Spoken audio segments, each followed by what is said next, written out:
มีอยู่ไหนครับเดินจำมองใหม่ซ้ำคำพี่น้องอายดอกอายแล้วไหนมาคำมาคูดีมากเรามาเราแล้วเราใหม่แล้วพวกเขาจะให้เปิดเขาอ่ะ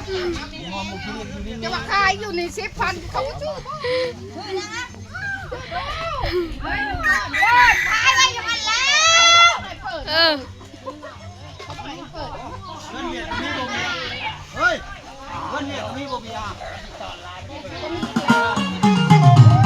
เต้นเต้น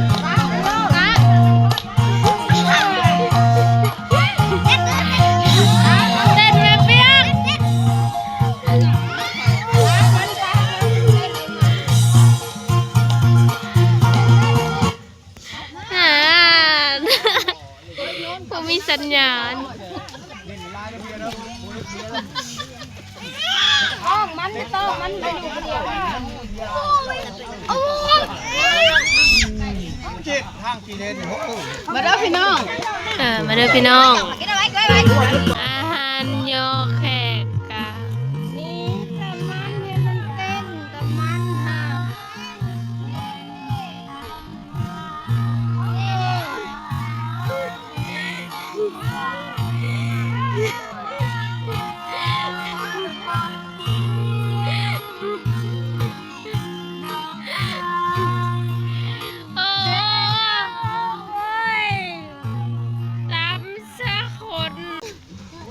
ผลเป็นเพียงเดียวนี่ชูนแล้ว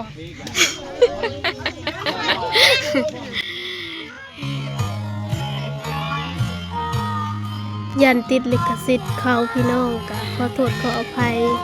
ตอนนี้ที่ใส่เสียงโซโลเนาะโซโลซ่าเพื่อบ่ให้เพิ่นจับลิขสิทธิ์ได้ขอโทษขออภัยนำหลายๆเด้อ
บายดีพี่น้องสบายดี FC ทุกคนเด้อมื้อนี้ก็เป็น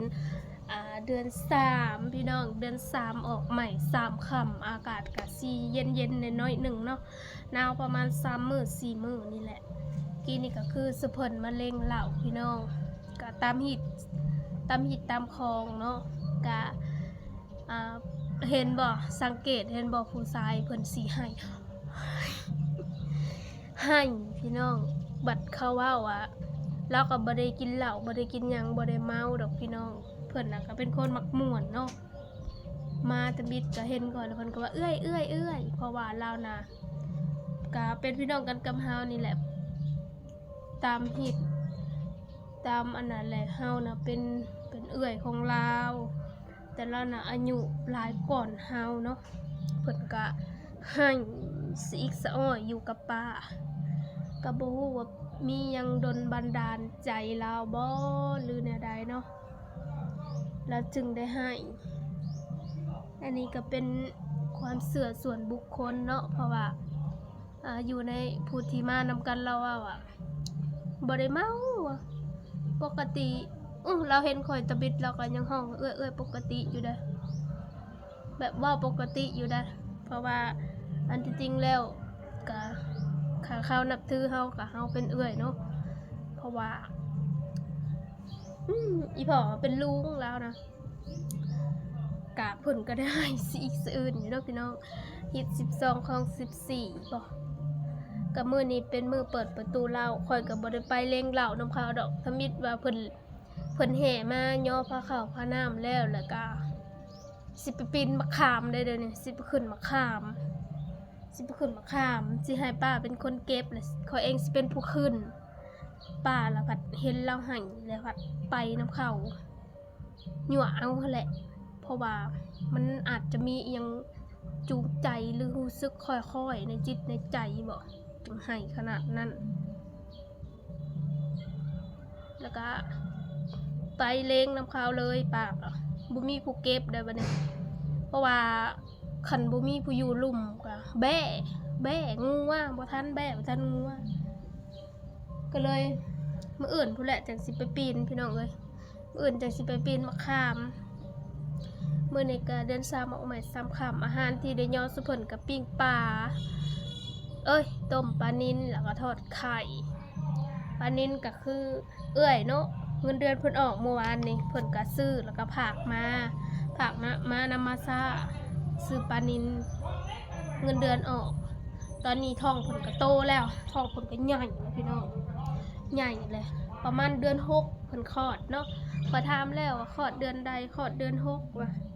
เพิ่นว่าโอ้สบายแล้วบ่ได้ดำนาเพิ่นว่าโอ้ยใครแล้วบ่สบายออกแต่ตะลึงแล้วก็พอดีแล่นลงดำนาว่าซั่นบ่มีคนก็บ่เฮ็ดก็บ่ได้กินเด้อพี่น้องตอนนี้เพิ่นก็สิถือพาประมาณเท่าไรแหละเดือน6เนาะอันนี้ก็เดือน3เดือน4เดือน5เดือน6ถ้าไหลเป็นเดือนอันนั้นก็สิเข้าเดือน2อีกบ่โดนพี่น้องพอดีดำนายากปีนี้ฮะเพิ่นก็คลอดลูกแล้วก็จักสิแล่นเบิ่งลูกไปจักสินะเพิ่นก็ใจดีเนาะฝากปลามาให้ก็พอดีได้เห็ดเป็นผ้าขาวให้เขาซื้อปลามา2ตัวข่อยกระปิ้งตัวหนึ่งแล้วก็ต้มไว้ให้หักแขกตัวหนึ่งพี่น้องมื้อนี้ก็บ่มีหยังหลายพี่น้องคิดฮอด FC ก็เลยมาอัดคลิป